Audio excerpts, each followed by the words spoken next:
8 septembre. Isaïe, chapitre 1, verset 1 à chapitre 2, verset 22. Révélation Jésus par Isaïe, fils d'Amos, au sujet de Juda et de Jérusalem, sous les règnes d'Osias, de Jotham, d'As et d'Ézéchias, rois de Juda. Vous, les cieux, écoutez, toi, terre, tends l'oreille. C'est l'Éternel qui parle.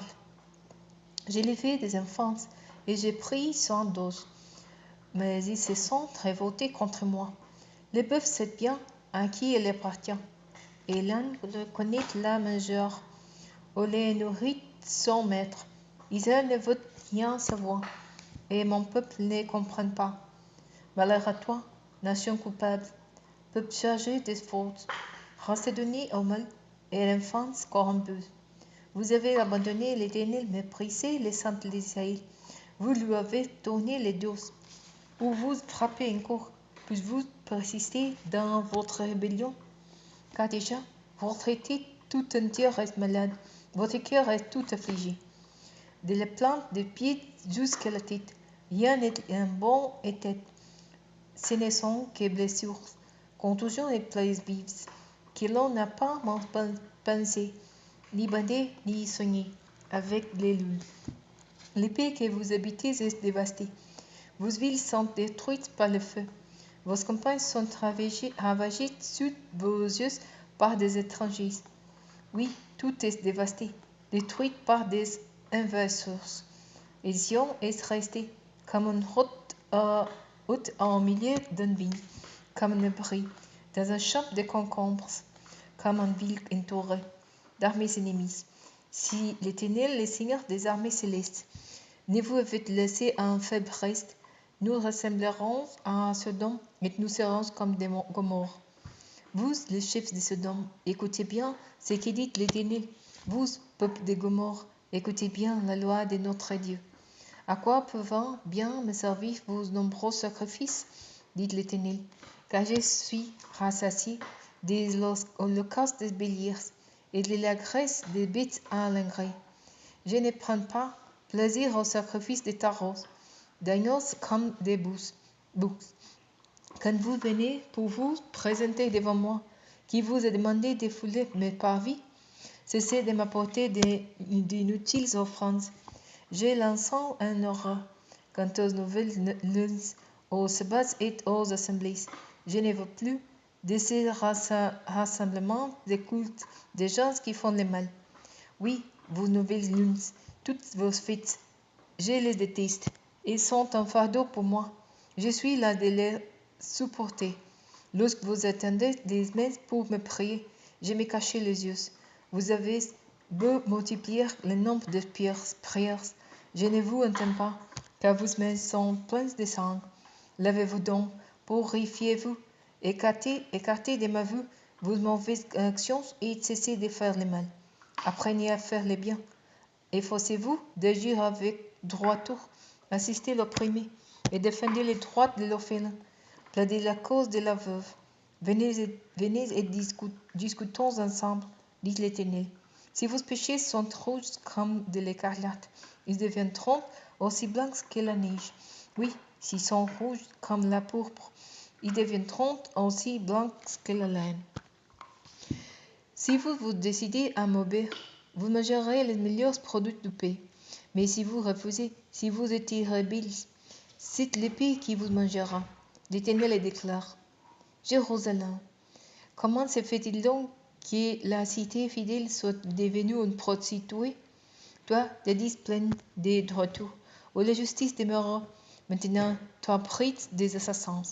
Ton argent n'est plus que score, et ton vin, le meilleur est coupé d'eau. Tes chefs sont des rebelles, complices des voleurs. Tes amants, les potes de vin, sont invités de présents. Ils ne défendent pas les droits de l'orphelin. La cause de la veuve jamais ne leur parvient. C'est pourquoi l'Éternel, le Seigneur des armées célestes, le puissant d'Israël, vous déclarez ceci, malheur à vous. Je tirerai vengeance de vous, mes adversaires, je vous ferai payer au vous, mes ennemis. Je tournerai ma main contre toi, ô Jérusalem.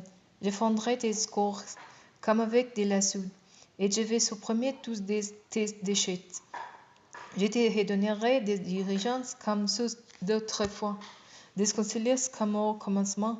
Après cela, tu seras appelé la ville de justice et de la cité fidèle. Le salut viendra portion selon les droits.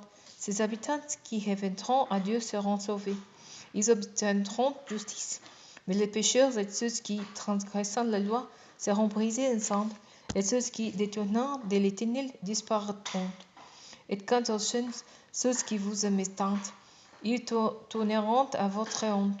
Vous rejetterez à cause des jardins sacrés que vous avez choisis, car vous serez vous-mêmes pareils aux chênes, aux feuillages flétris, ou tout comme un jardin qui serait privé d'eau.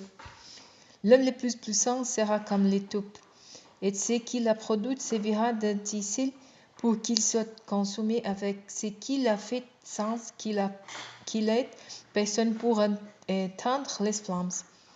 Voici les messages que Dieu a révélés à Isaïe, fils d'Amos, au sujet de Juda et de Jérusalem. Dans l'avenir, il adviendra que le monde sous lequel est le temple de l'Éternel sera fermement établi au-dessus des montagnes, et il s'élèvera par-dessus toutes les hauteurs. Et tous les peuples étrangers y affleuront.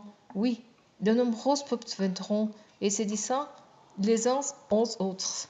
Venez, montons au mont de l'Éternel, au temple de Dieu de Jacob.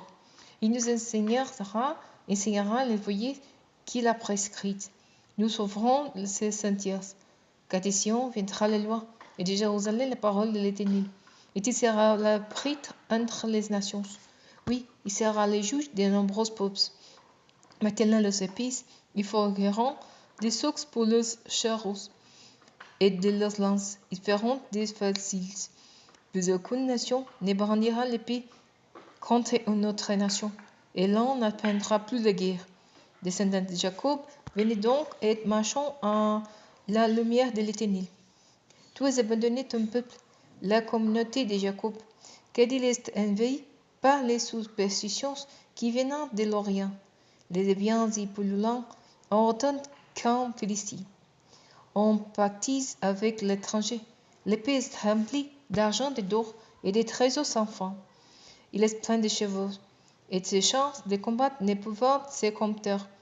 L'épée est remplie d'idoles et de légendes se prosternant devant leurs propres œuvres fabriquées de leurs mains. Mais les hommes s'inclineront, ils seront humiliés, ne les pardonnez pas. Réfugiez-vous dans les rochers et cachez-vous sous terre, à cause des terreurs que l'Éternel provoque de l'éclat de sa majesté. L'homme regarde autant des frappes sur les yeux. Le guet humain sera brisé, car en ces jours-là, l'Éternel sera honoré. Car l'Éternel, le Seigneur des armées célestes, tient en réserve un jour où il se dressera contre tous les hautains, les arrogances, les orgueilleuses, pour qu'ils soient tabassés, contre les cèdres du Liban, qui s'élèvent bien haut, et contre tous les champs des plateaux du bassin, et contre les autres montagnes, et contre les collines qui sont hautures, contre toutes les tours qui sont très élevées, et toutes les murailles qui sont fortifiées, contre les vaisseaux en longue course et les denrées précieuses. Il courbera la fierté des humains, et il abaissera l'orgueil humain. Car en ces jours-là, l'Éternel sera seul honoré. En toutes les idoles disparaîtront ensemble. On se réfugiera dans les cavernes des rochers et dans les antres de la terre, à cause des terreurs que l'Éternel provoque, de l'éclat de sa majesté, quand il se lèvera pour terrifier la terre. En ces jours-là, les hommes jetteront dans tables et aux chauves-souris les idoles d'argent et les idoles d'or qui se sont fabriquées pour se prosterner devant ils. Ils se réfugieront dans les cavernes et dans les fans des rochers, à cause des terreurs que l'Éternel provoque de l'éclat de sa majesté, quand il se lèvera pour terrifier la terre. C'est pourquoi cessez donc de vous confier en homme dont la vie ne tient qu'en souffle, car quelle est sa valeur